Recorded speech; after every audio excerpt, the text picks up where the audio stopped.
Зараз, якщо зібрати в кучу всі кулуарні домовленості, всі розмови і те все, що гуляє мережею в контексті мобілізації і якихось змін, можливо, навіть змін від Міші Федорова, який там обіцяв же ж нам, ми ж будемо там мобілізацію робити, це як хочеш.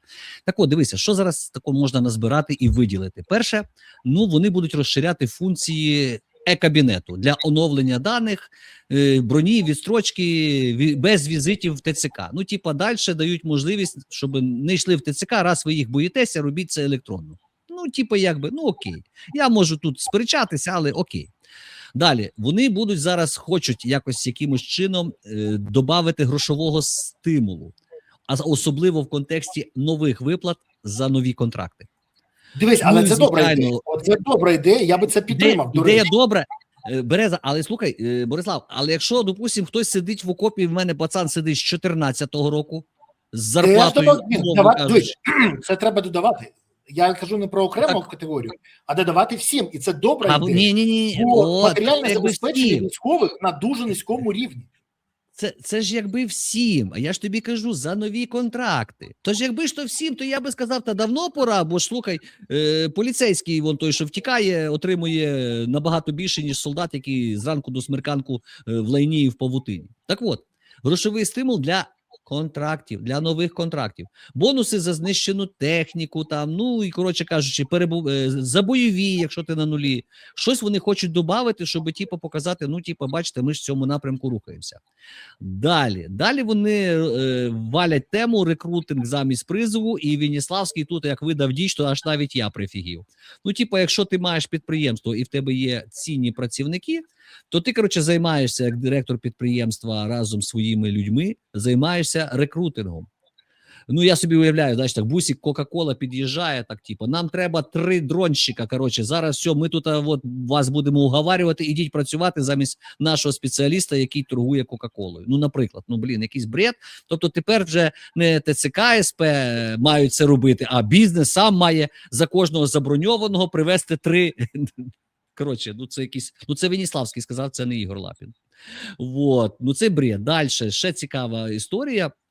Графік служби, це чіткі терміни, дембель, ротація і так далі. Ну, що позитивного в цьому, що хоч почали вже говорити, що треба. Але вони вже ж говорять з 23-го року, тому я, в принципі, так, ну, типа, ну, новий міністр прийшов, теж говорить новими реченнями про те, що ніхто не робить.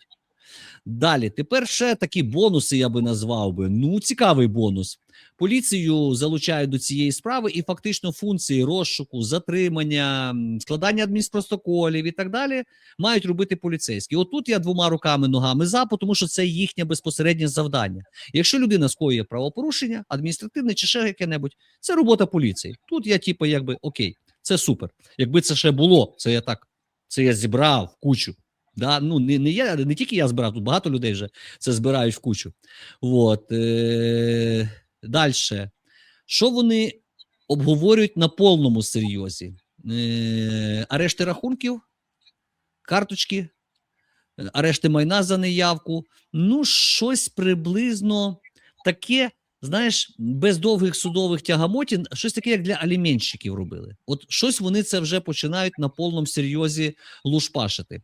З позитивного, я вважаю, вони хочуть зробити ревізію бронювання. Оце, якщо вони це зроблять, я скажу, ладно, Федоров, прощаю тобі багато що, крім спецзв'язку. Ти кажеш, останній менеджер, який не отримав підозру, це Єрмак. Ні, Федоров останній, Єрмак передостанній. Окей, далі. Що ще такого? Отже, перевірити оце бронювання, це дуже суперово. З приводу закордонного контролю, обмеження якихось консульських послуг і так далі, ну, я не знаю, як вони будуть це робити, посилено обліковувати, хто виїхав, хто не виїхав. У нас облікованих, якщо я не помиляюсь, близько 1 мільйона, а виїхало близько 8 мільйонів. Що вони збираються там? Ну, коротше, це вже питання, я не готовий коментувати, просто таке в кулуарах бігає. Ну і ще цікаве, це кримінальна відповідальність не лише для ухилянтів, а для тих, хто допомагає з документами. Ну, як? А чому? А добра ідея. Ну, Ігорю, ну давайте чесно. Бо задовбали вже бізнесмени. Ідея суперова. Задовбали бізнесмени, які просто собі створюють мільйонні статки, десяткомільйонні статки на цій темі. І при тому, ти знаєш, я от подивився, я спеціально поліз зараз, я сидів декілька днів в реєстрах, і я почитав, там всі, і ВЛКшники, і ці МСЕК, не тільки ТЦК, і прокурорські, і ментівські, всі. І вони зробили з цього бізнес. Але увага, і на це я звернув увагу, вони всі готові брати там на себе, якщо їх там не карають, якісь умовні історії, і не називають, хто надавав їм дах. Жоден з них не каже, хто над ними. Жоден не каже, як так могло бути, що декілька років людина працює в цьому напрямку. Це не бачить ДВКР СБУ, це не бачить самої СБУ, це не бачить ніхто.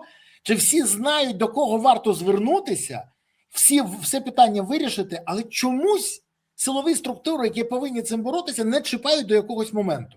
І от тут питання, це перерозподіл, ще щось, то я тільки за те, щоб всіх цих ділків карали. Я тобі поясню чому. Бо у нас втрата територій і через цих людей теж. І це треба не забувати. Це підрив обороноздатності країни і держзрада. Відверто. Вот. І тут якраз таки підходимо до відповіді на це запитання, яке ти сам задав, тому що це підслідне СБУ. Якби там йшли би вони по корупційній складовій, то там є вимога «здай шефа» або інакше йдеш на великий срок. Хоча, в принципі, Вищий антикорупційний суд останнім часом просто за відкуп відпускає, відшкодували якісь там збитки, задонатили на ЗСУ через Юнайтед 24 чи ще через якусь шляпу, чи через притулу, і все. І на тому все закінчилося. Тому якраз таки, от, якщо в цьому ключі буде...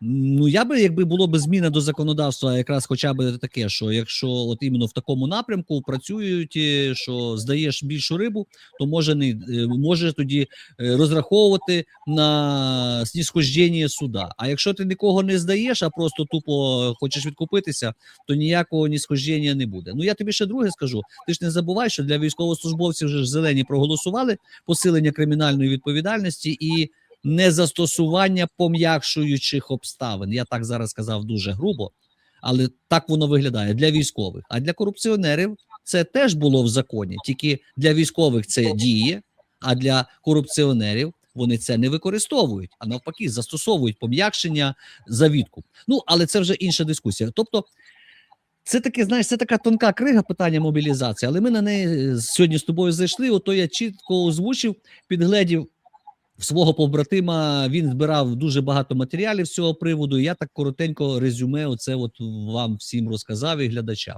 Тепер дивися, з приводу запитання головного, Зеленський, війна, ще 2 роки, про мир не говорить і так далі. Ну, про мир він давно вже не говорить, про плани перемоги взагалі забулися, про кордон 91-го ніхто не згадує, про лінію розмежування 22-го скромно умалчуємо, тому що треба ж буде тоді типа про Мінськ нагадувати, розумієш? А Мінськ це ж порох, це ж погано, це ж ці майданівці придумали. От, тому така історія. Але з приводу того, чи він готовий воювати, ну дивися, зараз в Україні є унікальна можливість. З Юрієм Луценком розбирали цю історію, ну я з ним погоджуюся майже на 100%. Унікальна можливість полягає в чому? Макрон заявив, що Трамп, Сі Цзіньпінь і Путін хочуть розірвати Європу. Ну, щоб вона була жирна, багата, але роздріблена. Ну, це не цитата, але в такому ключі. А європейці, розумні європейці, розуміють, що якщо їх розірвуть, то їх так і видуять. Тобто, хто буде доїти ту корову, яка називається Європейський Союз, оця от історія. Тільки якщо вони будуть сильні, то вони будуть не коровою, а биком, якого ну, можна не видоїти, а тільки щось інше зробити. Не будемо жартувати на цю тему. От. А якщо це буде корова з багатьма сіськами, ну то й будуть доїти в різні відра молоко. Так от, і ось в цьому ключі в нас чому є унікальна можливість? Бо дивися, Зеленський же розповідав, що нам же ж треба для того, щоб не було зрада в тих 20 пунктів, треба хоч якусь перемогу. Ну от 27-й рік і ми отут дедлайн, ми заходимо в Євросоюз. А європейці сидять і думають, а нахрена нам ще один Орбан?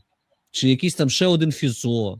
Чи там проросійський Радів, чи ще хтось. Ну, наша нам країна з корупцією, з відсутністю верховенства права, з якоюсь шляпою там, яка називається фіг вам, а не свобода слова і так далі. З війною в кінці кінців. Просто так ми їм, ну, типу, якби, ну, нафіг не нужні. І тут дуже такий ризикований, в той же час дуже хороший хід міг би бути з боку України. Тобто, Європа, Ви нам даєте гроші за те, що ми тримаємо ваші рубежі, ми ваш бронежилет. Ну і ви, типу, нам розповідаєте, що ви нас готові взяти в якомусь кастрірованому варіанті, без доступу до фінансів європейських, без фінансової підтримки, без доступу. Ми не будемо там приймати участь в рішенні, в голосуваннях Євросоюзу, в виборі депутатів, і так далі. Тобто ми якісь такі будемо, знаєш, з однієї сторони члени, але з другої сторони без нічого, без Фаберже. От. Але зато ми маємо до вас прийти зі своїми збройними силами і кров'ю, скажімо так, за ваше бабло платити за наше членство в цьому кастрированому Євросоюзі. Я вважаю, що це дуже фігова історія, хоча Юра Луценко каже, що там є позитив. Позитив полягає в тому, що ми все ж таки заходимо туди, подалі від Росії, тобто ми заходимо, а потім вже розширяємо свої можливості. Бо до 27-го року прийняти 100 пунктів то качка-косу, цього всього європейського нашого майбутнього, зелені не проголосують. І Зеленський точно це знає. Але ще ж 2 роки можна буде доїти європейські гроші і мати монополію влади. Нафіга йому вибори, якщо він їх програє? Ну от нафіга йому вибори? І тут хочеться процитувати найвеличнішого сонцесяйного лідера сучасності. Якщо війна продовжується, значить це комусь вигідно. І це сказав не Ігор Лапін, це сказав Володимир Зеленський. Ну розумієш? Ну тобто, і отут якраз вилазить на гора. Тільки якщо, грубо кажучи, там в часи постмайданівської влади все робилося для фронту, все для перемоги, розширення ЗСУ, розбудова заводів, ракетні програми і так далі, то сьогодні ми просто-напросто хоронимо, платимо кров'ю патріотів. А Зеленський нам розповідає про те, як колись космічні кораблі будуть бороздити простори океану.